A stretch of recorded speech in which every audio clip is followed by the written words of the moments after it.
சிசா நேயர்களுக்கு வணக்கம். க்ரைம் அப்படின்ற ஒரு விஷயத்தில் நம்ம நிறையா பேசிகிட்டு இருக்கோம். க்ரைமில் எப்போவுமே இந்த ஒரு வார்த்தை இருக்குங்க, அழகான வார்த்தை, துப்பு துளக்குறது அப்படின்வாங்க. என்ன துப்பு துளக்குனீங்க அப்படின்னு சொல்லிட்டு நிறைய பேர் இந்த போலீஸில் ஏதாவது வார்த்தை சொல்லுவாங்க. இப்போ வந்து அது ஆங்கிலத்தில் என்ன இன்வெஸ்டிகேட் பண்ணீங்க, எனி எவிடன்ஸ், எனி கரெக்ட் அப்படின்ற மாதிரிலாம் பேசுவாங்க. பட் அஸ்திவாரம் என்ன அப்படின்னு பார்த்தீங்கன்னா, ஏதாவது ஒரு கீ பாயிண்ட் ஒன்று இருக்கும். அந்த ஒரு கீ பாயிண்ட்டை வச்சு தான் அவங்க துப்பு துளக்கவே ஆரம்பிப்பாங்க. அந்த சோர்ஸ் என்ன அப்படிங்கிறது.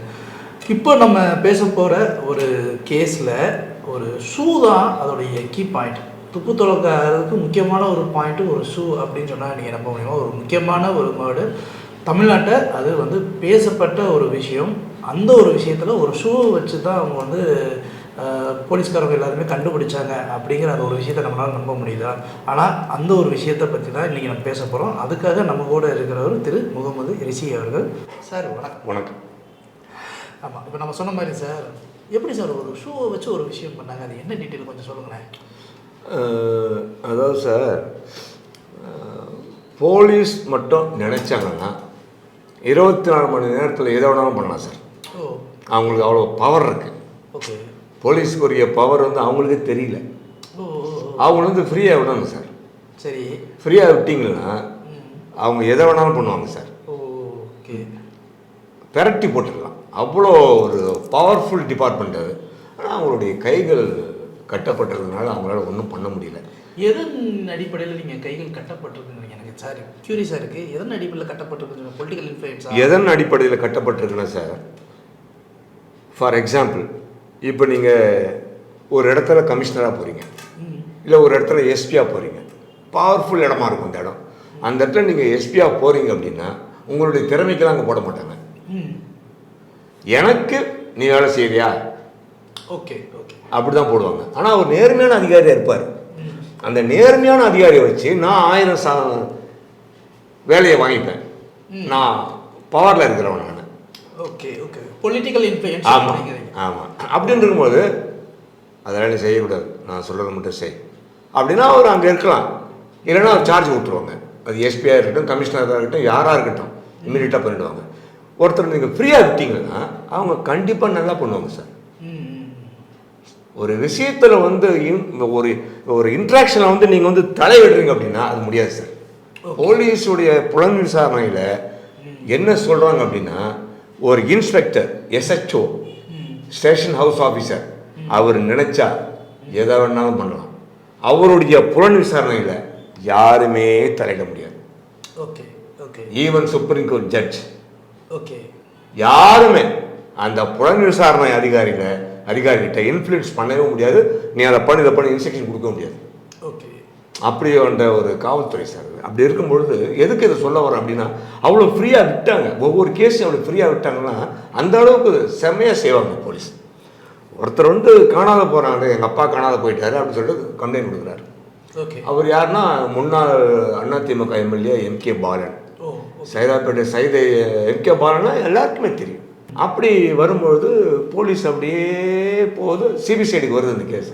சிபிசிஐடிக்கு வரும்பொழுது யூஸ்வலாக என்ன பண்ணுவாங்க அப்படின்னா, போலீஸ் லோக்கல் போலீஸ் என்ன பண்ணாங்களோ அந்த ஃபைல் அப்படியே கம்ப்ளீட்டாக எடுத்துருவாங்க. சிபிசிஐடி எடுத்து வச்சுட்டு அவங்க புது எஃப்ஐஆர் போடுவாங்க. அதுதான் ஒரு பெரிய சிக்கல் இதில். ஓகே. அவங்க புது எஃப்ஐஆர் போட்டு அவங்க முதல்ல இருந்து புலன் விசாரணை ஆரம்பிப்பாங்க. ஓகே. இவங்ககிட்ட இருந்து அதெல்லாம் மெட்டீரியல்ஸ் வாங்கிப்பாங்க. சிடி ஃபைலை கொடுங்க முதல்ல, அப்படி வாங்கிக்கணும். இவங்க ஆரம்பிப்பாங்க இன்வெஸ்டிகேஷன். என்ன சார், ஒரு ஆஸ்பத்திரியில் ட்ரீட் பண்ணி இன்னொரு ஆஸ்பத்திரி செகண்ட் ஒப்பீனியன் ஃபர்ஸ்ட் வந்து எடுக்கிற மாதிரி இருக்குது. அதே தான். அதனால் இதே மாதிரி சிபிசிஐடி கிட்ட இருந்து சிபிஐ போச்சுன்னா சிபிஐ ஆரம்பத்தில் ஆரம்பிப்பான், விடிஞ்சிடும். நீங்கள் இதை வந்து பார்த்தீங்கன்னா ரொம்ப கேலி கூத்தா கூட இருக்கும், தெரியும் உங்களுக்கு. ஆனால் அது அவங்களுடைய வழிமுறை அந்த மாதிரி. ஏன்னா இவங்களால இது பண்ணலை, மேபி மிஸ் பண்ணியிருக்கலாம்ல, நுவான்சஸ் விஷயங்களை மிஸ் பண்ணியிருக்கிறத கூட எடுக்கிறதுக்கு சான்சஸ் உண்டு. அப்படிங்கிறனால ரீபில்டு பண்ணுறதுக்காக கூட பண்ணியிருக்காங்க. கண்டிப்பாக. சரி, இப்போ இது வந்து சிபிசிஐடிக்குள்ளே வந்துச்சா இல்லை சிபிஐக்குள்ளே வந்துருச்சா? சிபிசிஐடிக்கு போயிடுச்சு. ஓகே. சிபிசிஐடிக்கு போனாலும் இவங்களும் திணறாங்க. ஏன்னா அதாவது அந்த குற்றத்துக்குரிய ஒரு ஆவணம் கூட அவங்களால ஒன்றும் பண்ண முடியல. எந்த ட்ரேசஸும் இல்லை, எங்கேயுமே கிடைக்கல, ஒன்றுமே பண்ணலை. அப்புறம் எங்கே இருந்து எப்போ போனார்? காலையில் 5 மணிக்கு போனார், காணும். 5 மணிக்கு எங்கே போனார்? அந்த இடத்துக்கு போகிறாங்க. அந்த இடத்துக்கு போய் அப்படியே பார்க்குறாங்க, ஒரே ஒரு ஷூ கிடைக்குதாங்க, ப்ரௌன் ஷூ. ஓகே. அதை எடுக்கிறாங்க. ஓகே.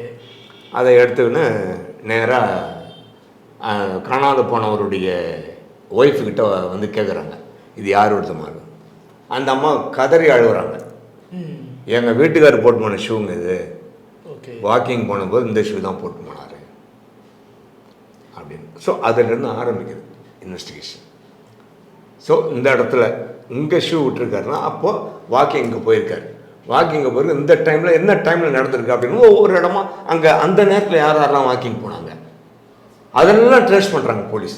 இதெல்லாம் எந்த காலகட்டத்தில் சார் நடந்தது?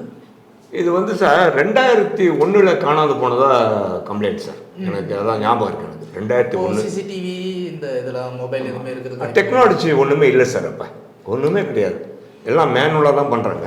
அப்படி இருக்கும்போது அவ்வளோ சின்சியராக பண்ணியிருக்காங்கன்னா நம்ம பாராட்டக்கூடிய விஷயம் தானே. அப்படி போகும்பொழுது வாக்கிங் போகிறவங்க அந்த இடத்துல எத்தனை வண்டிகள் பாஸ் ஆகிருக்கு இதெல்லாம் ஒரு ஒரு ஒரு அப்ராக்சிமேட்டாக எடுக்கிறாங்க. அப்புறம் வராங்க போகிறாங்க. ஒரு இடத்துல வந்து பசங்க விளையாடின்னு இருக்கானுங்க கொஞ்சம் தூரத்தில்.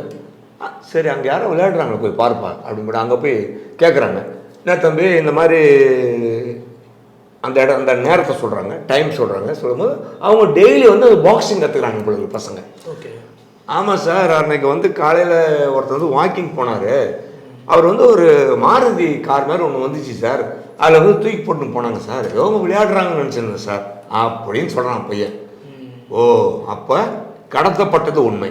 இப்போ மாருதியில் கடத்தப்பட்ட காலம் அது. மாருதி. ஆமாம், சினிமாவில் இப்போ ஆம்னியில் கடத்தப்பட்ட காலம் அது. ஆமாம், அதுக்கப்புறம் தான் டெல்லியில் ஆம்னி வேலையே பேன் பண்ண காலம் அது. ஓகே. ஸோ இவங்களுக்கு போலீஸுக்கு என்னென்னா ஆள் உயிரோடு இருக்காரா இல்லையா அதுதான் மெயினாக அவங்களுக்கு தேவை. அதுக்கப்புறம் நம்ம உயிர் ஆளும் இல்லாத போயிட்டார கஷ்டம் இல்லையா, அதனால் ஒன்று ஒன்றா போகிறாங்க. அப்படி போகும்போது சரி அப்போ ஆளை கடத்திட்டாங்க, கன்ஃபார்ம் ஆகி போச்சு.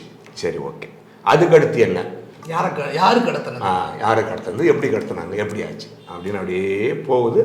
இவங்களுக்கு ஒவ்வொரு ஏதாவது எல்லாம் நொட்டோரிஸ் ரவுடிஸ் எல்லாத்துக்குமே தெரியும் இல்லையா அவங்களுக்கு. அப்படியே சஸ்பெக்டில் ஒன்று ஒன்றா போடுறாங்க, ஒன்றும் ஒர்க் அவுட் ஆகலை. அதன் பிறகு என்னென்ன வண்டிகள்லாம் போச்சு அப்படி ஒரு லிஸ்ட் எடுக்கிறாங்க. இது ஒரு அப்ராக்சிமேட்டாக எடுக்கும்போது ஒருத்தன் திண்டுக்கல், ஒருத்தன் கன்னியாகுமரி, ஒருத்தர் இந்த மாதிரி அப்படியே போய்கினே இருக்குது. ஒரு 3 வண்டி நம்ம கேஸு கிட்ட நெருங்குது.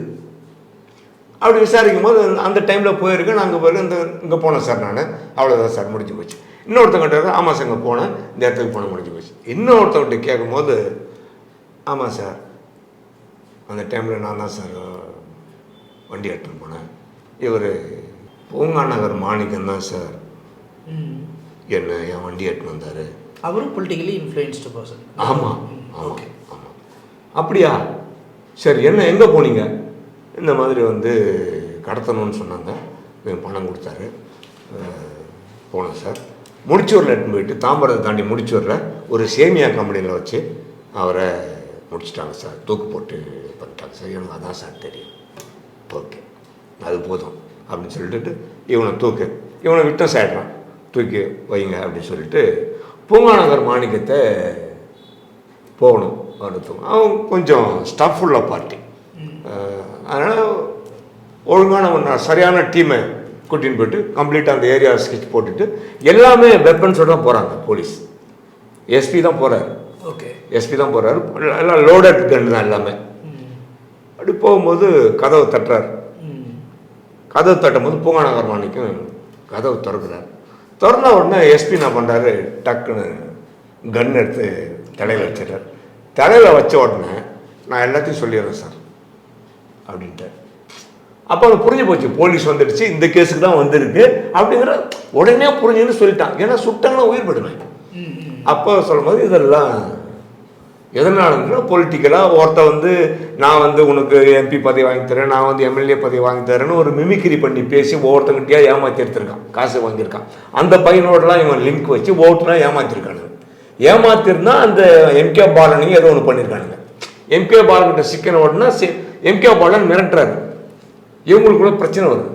பிரச்சனை வரும்பொழுது தான் எம்கே பாலனை எப்படியே போட்டுடணும் அப்படின்னு இவங்க பிளான் பண்ணி எடுத்துன்னு வராங்க. எடுத்துன்னு வந்து பார்த்தா இன்னொரு அக்யூஸ்ட் போய் பிடிக்க போகிறாங்க. பிடிக்க போகும்போது எம்கே பாலன் போட்டிருந்த டிஷர்ட் அவன் போட்டுனுறான். அவர் வாங்கி போட்டு பிடிச்சாங்களே அந்த டிஷர்ட் அவன் போட்டுட்டு இருக்கான். ஓ டிஷர்ட் ரைட்டு, இது அடுத்த டிஸ்ட். பாருங்க எவ்வளோ ஒரு மனசாட்சியே இல்லாம அப்போ எல்லாத்தையும் அவனுங்க அந்த மாதிரி பண்ணிட்டானுங்க. இது சரி, இது எப்படி பண்ணீங்கப்பா? எப்படியே கொளுத்திட்டோம் சார், சாதாரணமாக சொல்கிறான், கொளுத்திட்டோம் சார். எப்படா கொளுத்துனீங்க, எங்கே வச்சு கொளுத்துனீங்க அப்படின்னு ஒன்று நான் இந்த மாதிரி அந்த இவன் தான் தாதாவாச்சு இவர் சொன்ன உடனே நான் வந்து இந்த மயானத்தில் போயிட்டு அந்த உதவியாளர்கிட்ட சொன்னேன், நம்ம என் ஃப்ரெண்டு ஒருத்தன் வரும்போது இறந்துட்டான், இது பண்ணும்பா. அதெல்லாம் சும்மாலாம் பண்ண முடியாது, கவர்மெண்ட் சர்டிஃபிகேட் ஒன்றுப்பா, நீ வேறு அப்படின்னு சொல்லி அனுப்பிச்சிட்டு இருக்காங்க. உடனே என்ன பண்ணியிருக்காங்க, நைட்டோட நைட்டாக இன்னொரு ஃப்ரெண்டுக்கிட்ட சொல்லி அவருக்கு வேண்டிய டாக்டர்கிட்ட, சார் ஃப்ரெண்டு ஒருத்தர் ஊர்லேருந்து வந்தார், காரில் வரும்போது இறந்துட்டார், அதனால் அவர் வந்து தகனம் பண்ண ஆளுங்க யாருமே இல்லை சார், சொந்தக்காரங்க யாருமே, நாங்கள் தான் சார், ஃப்ரெண்டுக்கு தான் சார் பண்ணோம். சரி என்ன பண்ணோம், இறந்துட்டார், ஒரு சர்டிஃபிகேட் வேணும் சார். அந்த தலைவர் இறந்துட்டார், சர்டிஃபிகேட் கொடுத்துட்டாரு. எவ்வளோ ஈஸியாக அமைஞ்சிருச்சு பாருங்க. பாருங்க வந்தால் சர்டிஃபிகேட் கொடுத்தா அந்த மயான உதவியாளருக்கு ஒரு 2000 ரூபாய் கொடுத்தாங்க, ஆட்சி சாம்பல் ஆகிட்டாங்க. இப்போ கேஸ் படி வந்து அவர் உயிரோட இருக்காரு, ஆனால் கொலை பண்ணிட்டாங்க. ஆமாம், கிட்டத்தட்ட சாமி படத்துல ஆமாம், இது பெருமாள் பிச்சை வந்து தலைமறைவுங்கிற ஆமாம், எம்கே பாலன் தலைமறைவு அந்த மாதிரியான ஒரு பேட்டர்ன்ல ஒன்று போகுது. ரைட்டு. அவங்க பையன் இல்லை எங்கள் அப்பா சாகலை, எங்கள் அப்பா உயிரோட தான் இருக்காங்க அப்படின்னு பெட்டிஷன் போட்டுகிட்டே இருக்காரு. சொல்லிட்டாங்க, எப்போ இந்த மாதிரி நடந்திருக்கு, நாங்கள் இதெல்லாம் பண்ணிட்டோம். அது அதன் பிறகு எங்கெங்கெல்லாம் போனாங்க வந்தாங்க, அந்த சேமியா கம்பெனி எல்லாத்தையுமே கம்ப்ளீட்டாக போய் பார்த்து எப்படி பண்ணாங்க, எப்படி செஞ்சாங்க அப்படிங்கிற அவங்ககிட்ட இருந்து வாக்குமூலம் வாங்கி எல்லாமே ரெக்கார்ட் பண்ணி எல்லாத்தையுமே ரிமாண்ட் பண்ணி ஆயுள் தண்டனை கொடுத்தாங்க. அந்த கேஸுக்கு லைஃப் கொடுத்தாங்க. கிட்டத்தட்ட எத்தனை பேர் கொடுத்துருப்பாங்க? 12-13 பேர் நினைக்கிறேன். இந்த டெத்து சர்டிஃபிகேட் சைன் பண்ணி டாக்டர் கொடுத்தாங்களா சார்? அவரை தான் சார் ஃபஸ்ட்டு முடியும். இல்லை அப்போ ஒரு நம்பிக்கையில் கொடுத்துருந்தா, இப்போ நம்பிக்கையில் சார் காசு கொடுத்தா யார் வேணாலும் கொடுப்பாயா அப்படிங்கிற மாதிரி ஆகி போச்சுல. இப்போ அந்த மாதிரிலாம் வாங்க முடியாது, இப்போ அந்த மாதிரிலாம் நீங்கள் சுடுகாட்டு எடுத்து கொடுக்க முடியாது. அதெல்லாம் ஒரு காலம். டெத்து சர்டிஃபிகேட் ரொம்ப ஈஸியாக வந்து கையெழுத்து போட்டு கொடுத்தா எல்லாம் சரியாக போச்சு. நியாயமாக அவங்க தானே சார் கொஞ்சம் ஒரு பிரேத பரிசோதனை ஒரு விஷயத்தை பார்த்து பண்ணியிருந்துருக்கணும். இப்போ நம்ம கிரைமை பற்றி பேசிட்டோம், இந்த கிரைம் இன்வெஸ்டிகேஷனை பற்றி பேசிட்டோம், ஒரு ஷூ வச்சு அந்த போலீஸை டிடெக்ட் பண்ண விஷயத்தெல்லாம் பேசிட்டோம். அடிப்படையில் இப்போ ஒரு கிரைம் நடக்குது, இன்னொரு பையன் போலீஸில் கம்ப்ளைண்ட் பண்ணுறான். இந்த ரெண்டுக்கும் நடுவில் இவங்க என்ன மாதிரியான வழக்கு போடுவாங்க? மிஸ்ஸிங் கேஸ் போடுவாங்களா, ஹேபியஸ் கார்பஸ் போடுவாங்களா, இல்லை இது எந்த மாதிரியான விஷயத்தில் இது போடுவாங்க சார்? இப்போ ஒரு பொலிட்டிக்கலி இன்ஃப்ளூயன்ஸ்டு பர்சன் அப்படிங்கிறதுனால நம்ம அந்த பொலிட்டிக்கல் சைடை விட்டுருவோம். ஆனால் ஒரு அப்பா பையன் மிஸ்ஸிங் கேஸுக்கு வந்து இப்போ ஆயுள் தண்டனை கொடுத்துருக்காங்க, ஆனால் எரிச்சு கொன்று இருக்காங்க. எரிச்சு கொன்னவங்களுக்கு ஆயுள் தண்டனை சரியான தீர்வு அப்படிங்கிறது ஒன்று இருக்கு இல்லையா? இப்போ பையனுக்கு கிடைச்ச நியாயம் கரெக்டாக கிடச்சிருக்கா அப்படிங்கிறது ஒரு கேள்வி இருக்கு இல்லையா? இப்போ இந்த கேள்விகளுக்கெல்லாம் நீங்கள் வந்து இது கரெக்டான அணுகுமுறைன்னு நம்புறீங்களா? இத்தனை பேருக்கு வந்து ஆயுள் தண்டனை கொடுத்ததோட சரி அப்படிங்கிறது ஆல்மோஸ்ட். இப்போ நமக்கு என்ன தேவை, ஆள் காணாத போனார். இப்போ கம்ப்ளைண்ட் கொடுக்குறாங்க, கொடுத்தோன்னு மேன் மிஸ்ஸிங் தான் போடுவாங்க. ஓகே, மேன் மிஸ்ஸிங் தான் போடுவாங்க. மேன் மிஸ்ஸிங் போட்டு தான் புலனாய்வு ஆரம்பிப்பாங்க. அது புலனாய்வு ஒவ்வொரு கட்டமாக மாறி போகும், மாறி போகும். சில ஆளை பிடிச்சிருவாங்க. அப்போ மேன் மிஸ்ஸிங்னா அவர் வந்து மனநல தவறி இருக்கலாம், அந்த மாதிரி எதாவது போய் பிடிச்சிருக்கலாம், அப்படிலாம் யாராவது கிட்னாப் பண்ணி போயிருப்பாங்க. ஸோ அப்படின்னா கிட்னாப் எஃப்ஐஆர் மாறும், அந்த நிகழ்வு தகுந்த மாதிரி எஃப்ஐஆர் மாறும். ஸோ மேன் மிஸ்ஸிங் போடுவாங்க. அது மாதிரி இது மர்டர் ஆகிருக்கு, அப்போது ஆட்டோமேட்டிக்காக அது கொலை வழக்காக மாற்றிடுவாங்க. ஓகே, மாற்றிட்டு பண்ணும்பொழுது இவ்வளோ டீப்பாக போலீஸ் போய் பண்ணி செஞ்சுருக்காங்கன்னா அது நம்ம ஏற்றுக்கொள்ளக்கூடிய விஷயம் தானே. இல்லை நான் தண்டனை சொல்கிறேன், ஆயுள் தண்டனை அப்படிங்கிறது வந்து சரியான தீர்ப்பா அப்படிங்கிறது அது நாம் இப்படி வச்சுப்போம். ஒருத்தருக்கு வந்து 1 வருஷம் தண்டனை கொடுக்குறாங்க, அதாவது ஃபெரா ஆக்டில் போடுறாங்க, அதாவது அந்நிய செலவாணி மோசடி 1 வருஷம் தண்டனை கொடுத்துட்றாங்க. இவர் அப்பீல் போடுறாரு, டிஸ்ட்ரிக்ட் கோர்ட்டுக்கு போகிறாரு, டிஸ்ட்ரிக்ட் கோர்ட்டையும் கன்ஃபார்ம் பண்ணிட்டான். டிஸ்ட்ரிக்ட் கோர்ட்டு ஹைகோர்ட் போகிறாரு, ஹைகோர்ட்டையும் கன்ஃபார்ம் பண்ணிட்டான். கன்ஃபார்ம் பண்ணோன்னே உனக்கு 30 நாள் டைம், அதுக்குள்ளே நீ சுப்ரீம் கோர்ட்டுக்கு அப்பீல் போ, இதெல்லாம் பிடிச்ச கூட போட்டுருவோம், கிளம்புங்க அப்படின்ட்டாங்க. இப்போ அவர் சுப்ரீம் கோர்ட் போவார். இன்கேஸ் சுப்ரீம் கோர்ட் போச்சுன்னா அதில் ஏதாவது ஃப்ளா இருந்துச்சுன்னா கேஸ் க்ளோஸ் ஆகிடும். இது இந்த மாதிரி செஷன்ஸில் நடக்கும் கொலை கேஸ், கொலை வழக்கு செஷன்ஸில் நடக்கும், பக்காவாக நடக்கும், பக்காவாக எல்லாமே நடக்கும். கொலை செய்து உண்மை விசாரிக்கும் போது எல்லாமே இருக்கும், தண்டனை கொடுத்துருவாங்க. அவன் அப்பீல் போவான் ஹைகோர்ட்டில், இது தண்டனை செல்லாதுன்றோம். அப்போ போலீஸ் இன்வெஸ்டிகேஷன் பண்ணது தப்புன்னு நீங்கள் சொல்லுவீங்களா, இல்லை டிஸ்ட்ரிக்ட் கோர்ட் ஜட்ஜ்மெண்ட் கொடுத்தது தப்புன்னு சொல்லுவீங்களா? எப்படி சொல்ல முடியும் நீங்கள்? ஒவ்வொரு கிரைம்லையுமே இது ஒரு பெரிய குழப்பமான ஒரு விஷயமா இருக்கு இல்லையா? இந்த குழப்பத்துக்கு வந்து இதுக்கு உண்டான எக்ஸ்பர்ட்டை வச்சுட்டு தான் நம்ம கேட்கணும். பட் எனிவேஸ் இந்த கிரைம் வந்து ஒரு இன்ட்ரெஸ்டிங்கான கிரைம் நினைக்கிறேன். இந்த என்கே பாலன் கேஸ் பற்றி நிறைய பேருக்கு தெரிஞ்சிருக்கும். பட் இப்போ சார் அவர் ஏதோ வந்து ஒரு சினிமா படம் பார்க்குற மாதிரி நிறைய விஷயங்கள்லாம் சொன்னார். அதுக்கு உண்டான கிளைக்கதைகளும் சில விஷயங்களும் வந்து உரையாடலை பேசினார். உண்மையிலே ஒரு இன்ட்ரெஸ்டிங்கான ஃபேக்ட். இது மாதிரி உங்கள் சைட்லேயும் ஏதாவது க்ரைம் கேஸை பற்றி பேசணும், டிஸ்கஸ் பண்ணணும், அதை பற்றி பேசுங்க அப்படின்னு உங்களுக்கு ஏதாவது ஒரு கமெண்ட்ஸ் அண்ட் ஃபீட்பேக்ஸ் இருந்து அப்படின்னா கீழே எங்களோட கமெண்ட் பாக்ஸில் நீங்கள் கமெண்ட்ஸாக போடுங்க. நாங்கள் அதை அனலைஸ் பண்ணி அதையும் நாங்கள் டிஸ்கஸ் பண்ணுறோம். அது வரைக்கும் உங்களிடமிருந்து விடைபெறுவது சிசா மீடியா நண்பர்கள். Like, share and